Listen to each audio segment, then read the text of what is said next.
Praise the Lord. प्रियांनो, या बहिणीची साक्ष आहे. बहीण सांगते की गेल्या काही दिवसापूर्वी त्यांचे पाय अचानक गुडघे जे आहे विशेष करून इतके दुखत होते. त्यांना फार चिंता वाटत होती की माझे गुडघे का दुखत आहेत.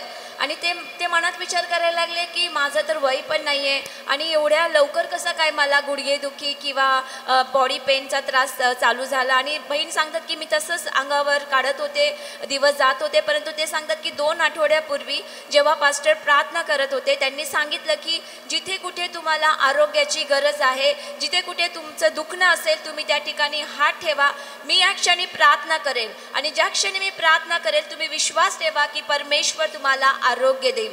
तर बहिणीनेही तसंच केलं. जेव्हा पास्टर प्रार्थना करत होते विशेष करून आरोग्यासाठी, त्यांनी सांगितलं की मी माझ्या गुडघ्यांवर, दोन्ही गुडघ्यांवर हात ठेवला आणि मी स्वीकारलं की हो प्रभू, हे आरोग्य मी स्वतःसाठी स्वीकारते. आणि बहीण सांगते की जेव्हा मी ती प्रार्थना स्वीकारली आणि त्याच्यानंतर मी बघितला माझे गुडघेदुखी हळूहळू कमी झाली. आणि ते सांगतात की मला उभं देखील राहत नव्हतं, चालायला त्रास होत होता, घरातली कामं करायला त्रास होत होता. पण बहीण सांगते की खरोखर परमेश्वराने पास्टरांच्या प्रार्थनेद्वारे मला आरोग्याने भरलं. मी पूर्ण बरी झाली आहे, माझे गुडघेदुखी निघून गेले आहे. मी आता जी सर्व कामं करत आहे की जे मी अगोदर करत नव्हते. तर मग का नाही प्रियांनो, आपण टाळ्या वाजून जीवित परमेश्वराला धन्यवाद देऊया.